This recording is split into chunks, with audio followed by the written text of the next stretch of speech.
रामायण परी तुमचे आमचे, रामायण परी तुमचे आमचे अवघ्या भारतवर्षाचे,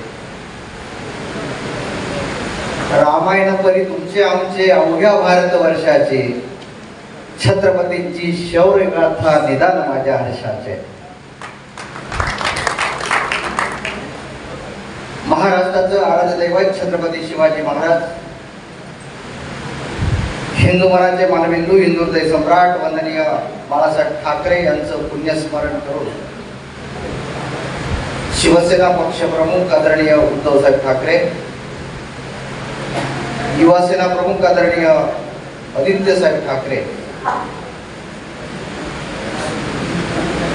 मुंबई महानगरपालिकेमध्ये ज्यांनी 4 वेळा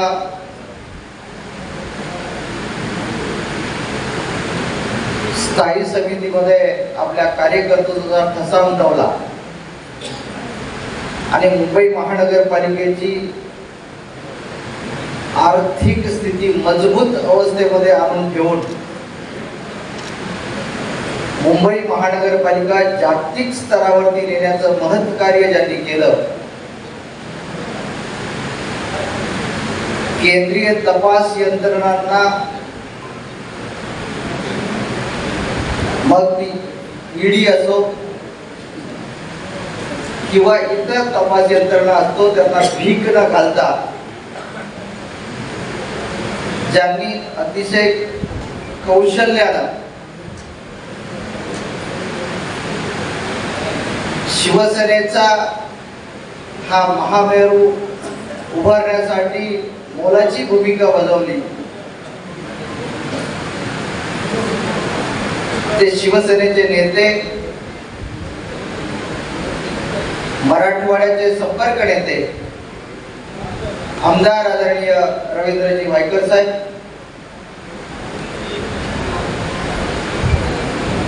लातूर जिल्हा संपर्क प्रमुख आणि या विभागाचे माजी आमदार आदरणीय रोहिदासजी चव्हाण साहेब, ज्यांनी आत्ताच अतिशय तडाखेबंद भाषण केलं, ते महाराष्ट्र राज्याचे राज्य संघटक आदरणीय एकनाथदादा पवार, या विभागाचे जिल्हा प्रमुख आदरणीय माधव पावडे, नांदेड जिल्ह्याचे सहसंपर्क प्रमुख आणि कृषी उत्पन्न बाजार समितीचे उपसभापती आदरणीय भुजंगदादा पाटील, माझे सहकारी मित्र आणि नांदेड जिल्ह्याचे सहसंपर्क प्रमुख आदरणीय दत्ता पाटील कोकाटे, जिल्हा संघटक आदरणीय नेताजीराव भोसले, महिला आघाडीच्या जिल्हा संघटक आदरणीय वत्सलाताई भुयड, ज्यांनी माझ्या सोबत 2019 मैदान गाजवलं, त्या गावोगावामध्ये फिरून शिवसेनेचा जागर करणाऱ्या माजी जिल्हा परिषद सदस्य आणि ज्यांचा लवकरच आता प्रवेश होतो आहे त्या हरड्या वक्ता आणि एक कुशल संघटक आदरणीय धनाबाई नाकाडे, माझे सहकारी मित्र विभागाचे उपजिल्हा प्रमुख आदरणीय, आपण त्यांना आबू म्हणतो परंतु भालचंद्र नाईक, लोहा पंचायत समितीचे माजी सभापती आणि युवा सेनेचे धडाकेबाज कार्यकर्ते आदरणीय सतीश पाटील उमरेकर, आदरणीय पेटकर दादा, या तालुक्याचे तालुका प्रमुख सुरेश हिलाल, परमेश्वर जाधव, सर्व शिवसेनेचे पदाधिकारी, बंधू आणि भगिनींनो, आजचा हा मेळावा संपन्न होत असताना मला पूर्वीचे दिवस आठवले, कारण मला वाटतं लोहा कंधारच्या प्रत्येक गावामध्ये आपण पोहोचलेलो आहे आणि बसलेल्या समोर कार्यकर्त्यांचा माझा वैयक्तिक संबंध आहे। आज हा मेळावा संपन्न होत असताना आदरणीय वायकर साहेबांना आपल्याला ऐकायचं आहे। मेळावा 2 कारणासाठी आहे। एक आदरणीय वायकर साहेबांची या मराठवाड्याचे संपर्क नेते जाहीर झाल्यानंतर पदाधिकाऱ्यांची हितगुज साधावी, कार्यकर्त्यांमध्ये उत्साह निर्माण करावा आणि नांदेड जिल्हा उद्धव साहेबांच्या पाठीमागे खंबीरपणे उभा आहे हे लबाडांना दाखवून द्यावं, या दृष्टिकोनातून आज ही आढावा बैठक होत आहे. मगाची उत्तम चव्हाण आणि परमेश्वर जाधव भाषणामध्ये म्हणाले की एकनाथदादा पवारांसारखा चांगला माणूस संपर्क प्रमुखांनी आम्हाला दिला, पण मी नम्रपणे सांगू इच्छितो, फोडिले धान्याचे भंडार, धन्याचा तो मालक, मी तो हमाल भारवाड. एकनाथदादा पवार साहेबांसारखं नेतृत्व मी दिलं नाही तर ते उद्धव साहेब ठाकरे यांनी दिलंय, हे फार महत्वाचं आहे. आणि म्हणून हा बैठक ही मेळावा होत असताना आपल्याला हा मतदारसंघ शिवसेनेकडे कसा पुन्हा खेचून आणता येईल याची व्यूहरचना करणं आवश्यक आहे.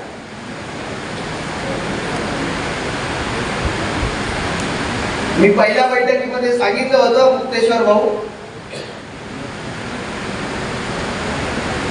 तुम्ही ही विधानसभा लढवली, जोमाने लढवली, आपण नशिबाची गोष्ट केली, परंतु जो गया उसका कोई गम नहीं, जो अभी सामने बैठा है वो भी किसी से कम नहीं.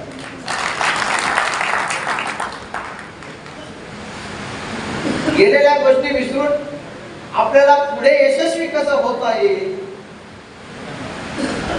त्याची रचना करण्यासाठी बैठक आहे. आपल्याला लोहा कंधार विधानसभेची दहीहंडी निश्चितपणे फोडायची आहे. हंडी फोडणारा एकच श्रीकृष्ण असतो, परंतु हंडी फोडण्यासाठी वर जाण्यासाठी 4-5 थर जे लावावे लागतात ते महत्वाचे असतात. पहिल्या थरावरती जरा मजबूत देशनिवाले ठेवावे लागतात, भार सहन करता आले पाहिजे असे कार्यकर्ते ठेवावे लागतात. दुसऱ्या थरावरती थोडेसे त्यांच्यापेक्षा कमी वजनाचे कार्यकर्ते ठेवावे लागतात. तिसऱ्या थरावरती तुमचा थर कसा डगमगणार नाही असे कार्यकर्ते ठेवावे लागतात. चौथ्या थरावरती वजनाने जरी कमी असले तरी चलाक कार्यकर्ते ठेवावे लागतात. आणि 5व्या थरावरती चपळ कार्यकर्ते ठेवावे लागतात. तेव्हा दहीहंडी फोडणारा यशस्वीरित्या ते थर पार करत करत दहीहंडी फोडू शकतो. ही बैठक हे थराच्या कार्यकर्त्याला व्यूहरचना शिकवण्यासाठीची बैठक आहे असं म्हटलं तर वावगं ठरलंय. जनाबाई आणि मी येणार आहे बाकीच्यांचा हिशोब चुकता करायला, बरोबर. मैदानात उतरल्यावरती सगळ्यांचा हिशोब चुकता करू, परंतु आज वायकर साहेब या ठिकाणी यासाठी आले की माझा कार्यकर्ता किती ताकदीचा, माझा कार्यकर्ता किती सक्षमपणे लढणारा, आणि जर कोणी थकला असेल तर त्याला ऊर्जा देण्यासाठी वायकर साहेब या ठिकाणी आहे. तो रख हौसला वो मंजर भी आएगा, तू रख हौसला वो मंजर भी आएगा, प्यासे के पास चल के समंदर भी आएगा. तू रख हौसला वो मंजर भी आएगा, प्यासे के पास चल के समंदर भी आएगा. थक कर न बैठे मंजिले के मुसाफिर, थक कर न बैठे मंजिले के मुसाफिर, मंजिल भी आएगी और मिलने का मजा भी आएगा. आणि म्हणून जे थकले असतील जे मनाने रुकले असतील त्यांना चालायला शिकवलं, जे थांबले असतील त्यांना पळायला शिकवलं, जे पळत असतील त्यांना जोराने पळायला शिकवलं आणि जे अडखळत असतील त्यांना सोबत घेऊन या लोहा कंधार विधानसभेवरती शिवसेनेचा भगवा फडकवलं. हे उद्दिष्ट ठेवून आजची बैठक आहे. मला अतिशय आनंद वाटला की आदरणीय रोहिदास चव्हाण साहेब बोलत होते तेव्हा इतिहास सांगत होते. वंदनीय शिवसेना प्रमुख बाळासाहेब ठाकरे यांनी ही जी काही संघटना स्थापन केली ती गोरगरिबांच्या कल्याणासाठी स्थापन केली. बाळासाहेबांनी गरीबातल्या गरीब कार्यकर्त्याला आमदार खासदार करण्याचं मोठं कार्य या महाराष्ट्रामध्ये केलं.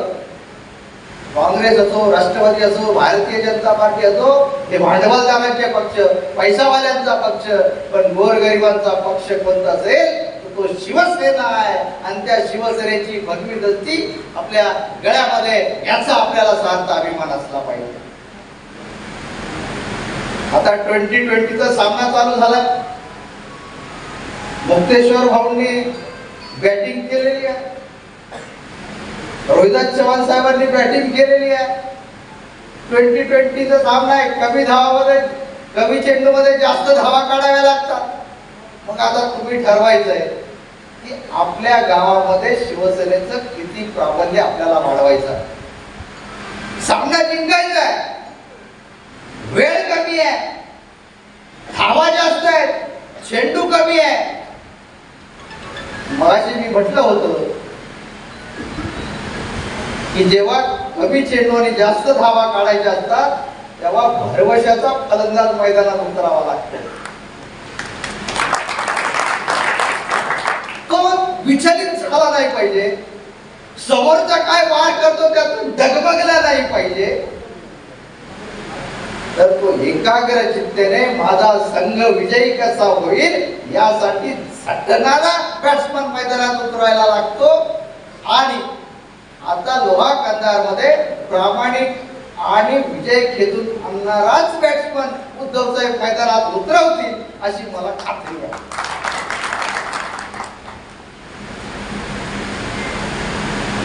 मागच्या वेळेस काय झालं, एक सभा होती हदगावला, प्राध्यापक नितीन मानकुळे पाटील यायला उशीर होत होता, पण आता बॅटिंग कोणी करायची. त्यावेळेस विनायक राऊत साहेब त्या व्यासपीठावर होते आणि सांगितलं आता बॅटिंग करायची असेल तर थोरातांना मैदानात उतरावं लागेल, कारण थोरात काम जोरात करतात. आणि आता मला बॅटिंग करायला उतरवलंय आदरणीय वायकर साहेबांनी. वायकर साहेब 6 चेंडू शिल्लक असले, 36 धावा काढायच्या असल्या तरी या कंधार मतदारसंघामध्ये 6च्या 6 चेंडूवरती षटकार मारून हा सामना तुम्हाला जिंकून दिल्याशिवाय आम्ही स्वस्त राहणार नाही, अशा प्रकारचा विश्वास मी आपल्याला देतो. ज्या पक्षाचा कार्यकर्ता प्रगतिशील विचाराचा, ज्या पक्षाचा कार्यकर्ता माझ्या पक्षासाठी तन मन झटणारा आणि ज्या पक्षाचा कार्यकर्ता सदैव पक्षाची एकनिष्ठ राहणारा, त्या पक्षाला विजय होण्यापासून कोणी रोखू शकत नाही. आणि ते विजयी करणारे तुम्ही आहात. तुम्हा सर्वांचं मी मनापासून अभिनंदन करतो, तुम्हाला शुभेच्छा देतो. मी पुन्हा येईन, पण कशासाठी पुन्हा येईन तर विजयाची आखणी करण्यासाठी येईल. मी पुन्हा येईन ते गावोगावी बैठका घेण्यासाठी येईल. मी पुन्हा येईल ते कार्यकर्त्यांना चेतना देण्यासाठी येईल, प्रेरणा देण्यासाठी येईल. फक्त जाता जाता तुमच्यासाठी एक शेर, मंजिलें उन्हीं को मिलती है, मंजिलें उन्हीं को मिलती है जिनकी सपनों में जान होती है, मंजिलें उन्हीं को मिलती है जिनकी सपनों में जान होती है. यूं ही पंख होने से कुछ नहीं होता, हौसलों से उड़ान होती है, हौसलों से उड़ान होती है. ऐच्या बैठकीतून या विधानसभेवरती भगवा झेंडा फडकण्यासाठी हौसले निर्माण व्हावे. या बैठकीतून तुमच्या मनामध्ये जिद्द निर्माण व्हावी आणि या बैठकीतून शिवसेनेचा भगवा झेंडा या महाराष्ट्र विधानसभेवरती जाण्यासाठी उद्धवजींना ताकद मिळावी हीच अपेक्षा व्यक्त करतो आणि आपली रजा घेतो. जय हिंद, जय महाराष्ट्र.